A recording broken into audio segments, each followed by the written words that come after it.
54 years reading 6,000 books on success and pulling out eventually 1,000 success principles. And what I'm going to give you, and I cited all of his material, and we talked at great length, what I'm going to give you are what he considers the three most important principles that most success authorities in the world consider the three most important success principles.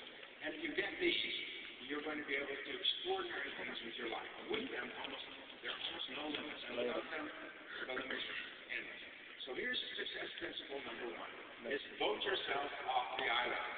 In every single book or article, I was reading Success Magazine on the way over here yesterday, and it asked a woman, what was the turning point in your life? And she said, the turning point in my life when I finally realized that I was responsible for my own life. I was responsible for everything that happened to me. I may not have been able to affect or change what happened to me in the past, but I was responsible for the future. I was responsible for my responses. I was responsible for how I reacted to my situation. I was responsible. So principle number one is always vote yourself off the island. Because until you do that, nothing else can happen for you. It's impossible to change anything if we're busy immersed in blaming someone else for our problems. And it's absolutely astonishing how many people go through their lives unhappy, still angry, and blaming someone when it's said sometime in their life who's responsible for something that happened. And what they do is they have their foot on their own bread. Now, everybody wants to be happy, but the key to happiness is to accept that you are totally in charge of your own life, that you can make your life anything that you want, that you're like a script writer. You can write the script of your own life in Hollywood, and if you don't like the script, you can tear it up, you can rewrite your script. Human beings are the only ones who can draw a line under the past and create their future almost any way they want. Now, I'm not talking about fantasy land and so on. I'm saying that any time you have the hands on the wheel of your own life, you can change the direction. But you've got to accept responsibility. So do this for me. Say, I am responsible. I am responsible. Wonderful. Whenever you get angry or upset or something happens that you don't like, say, wait a minute, I'm responsible. Wait a minute. I didn't like what happened, but I'm responsible. Don't like my job? I'm responsible. Who took the job? You did. You're unhappy with your relationship? Who got into it? You're unhappy with your bills? Who spent the money? Just keep saying, I am responsible, and now you're in charge. And when you feel this powerful sense of control, you feel happy. You feel in charge of your life. Now, the second principle of success, which is once you accept the responsibility, then you ask the question, responsible for what? And the answer is responsible for deciding exactly what you want in life. And what has changed my life? When I was a young man, I went from literally rags to non-rags. I literally went from starving, holes in my shoes, and going from door to door selling knickknacks to becoming successful is when I discovered goals. And what we find is successful people are intensely goal-oriented. They think about their goals most of the time. They get up in the morning and think about their goals. Throughout the day, they work on their goals. And you know the very act of having clear, specific goals that you're working on increases your likelihood of achieving them by about 10 times. Only about 3% of adults have written goals, and everybody works for them.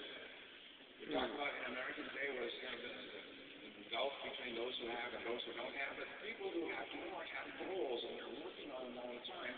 It's like having a ship with a rudder and an engine. They're going straight to the destination. The great majority of people are like a ship without a rudder that's just drifting, and it just drifts, and it doesn't make any progress. So what I want to give you is something that has changed the lives of hundreds of thousands of people. It's what I call my 10-goal formula. It starts off with a recipe for setting and achieving goals. And the recipe has 7 ingredients. So just think about these ingredients, write them down if you can. Ingredient number 1 for great success in goal setting is to decide exactly what you want. Decide exactly what you want in each area of your life. Don't say I want to lose weight or make more money or take a trip. This is too vague. The rule is I say you must be able to tell your goal to a 6-year-old, and a 6-year-old can understand it clearly and tell you how close you are to your goal. So make it very clear and specific, because the greater clarity you have about your goal, the faster you achieve the goal. The greater clarity you have, the faster you attract into your life people and ideas and resources that make it possible.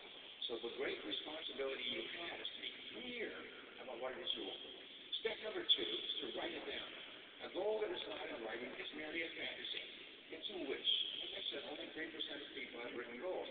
I call this a cigarette smoke goal. You know, you smoke a cigarette and it just disappears in the air. Well, people with fantasy goals, unwritten, not written down, never accomplish as much as people that do. In fact, they call writing a psychoneuromotor activity. It's a real nice 50-cent word. It means that it requires your mind, it requires your thinking, it requires your emotions, it requires kinesthetic work to write down a goal. And when you actually write down a goal, you program it in your subconscious mind.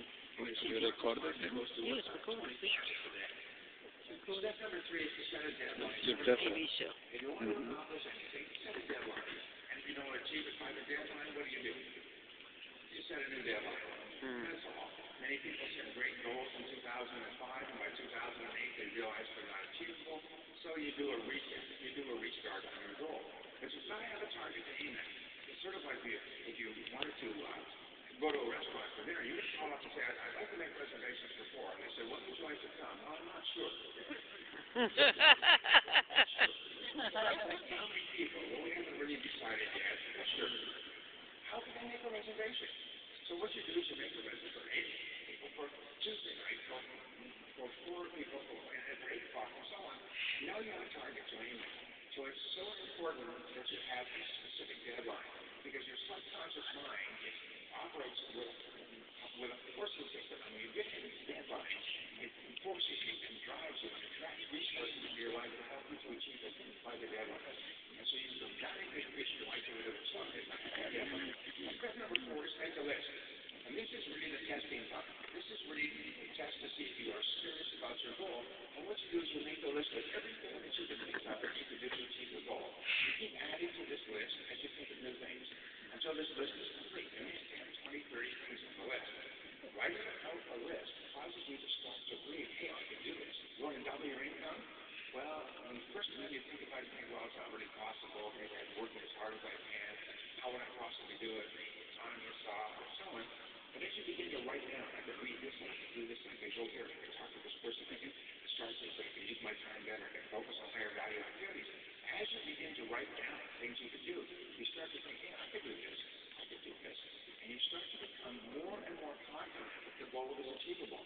You start to develop an internal sense of power, and you can achieve this goal by the very act of writing the list. Step number 5 is to organize the list. How do you organize the list? You organize it 2 ways. One is by sequence, and one is by priority. Sequence means what you have to do first, what you have to do before you do anything else. And priority is what is more important, what is less important. Sometimes they're the same, and sometimes they're not. The sequence and priority, and when you do that, you now have a goal and a plan. Now, with a goal and a plan, you can accomplish extraordinary things. A person with a goal and a plan is like a 2 pillars of temple. You can accomplish extraordinary things. You can actually see when a person sets a goal, their handshake is different, their body language is different, their tone of voice is stronger and more confident. Step number 6 is to take action immediately on your goal. Take action immediately, because now you've got a list of things you can do. You always know something that you can do.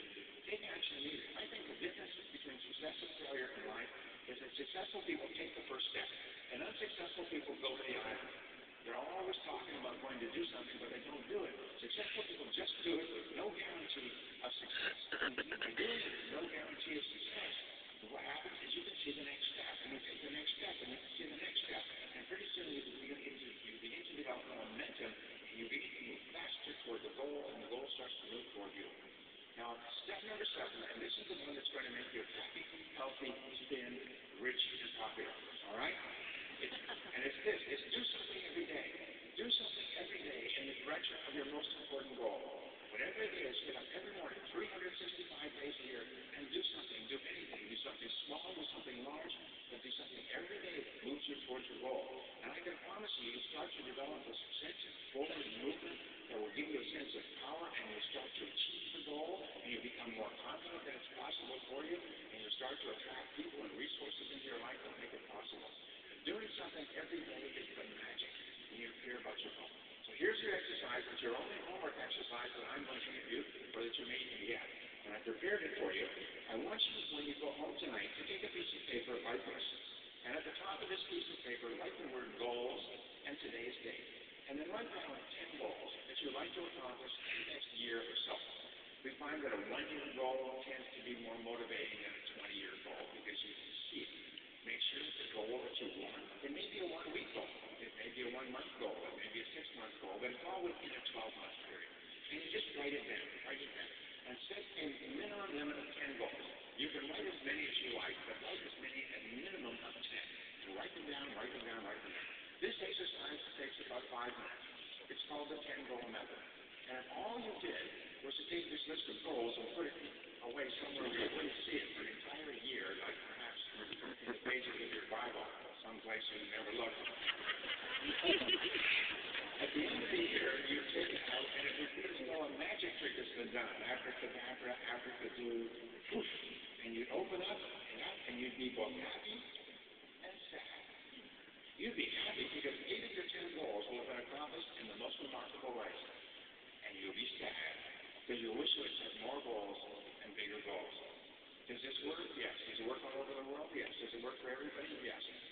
I cannot tell you, I have children and 80-year-olds who transform their lives with this exercise. Said it only takes 5 minutes of your life and a piece of paper. Would you give it a try? Say yes. Yes. Don't stop to go to the aisle. Someday I'll do that. I can tell you stories. There are 2 people who went from this seminar. One went home and wrote it out, the other one didn't. Within 2 months, the person who had written their goals, their whole life was different. And the person who had nothing in the goal, nothing changed.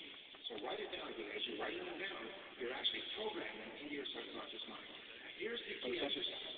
I want you to imagine that you could have all these goals sooner or later if you wanted them long enough and hard enough, but you have a magic wand.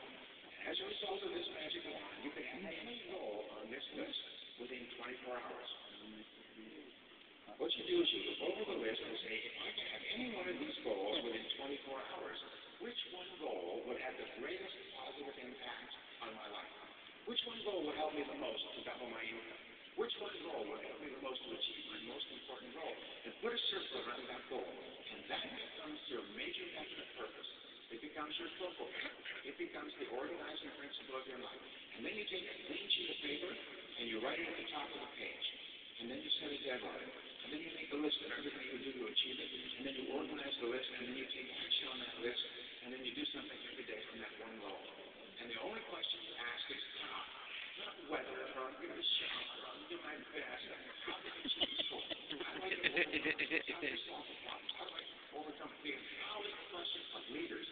How is the question of powerful people? Powerful people say, how do we do it? Not, is it possible? Can we do it? I've got tickets for the odds. I want to go to the odds. I'm just like, shut up. Now, when you get up in the morning, you think about that goal. And all day long, you think about the goal. As you go through the day, you think of things you can do on that goal. In the evening, you review what you've done on the goal.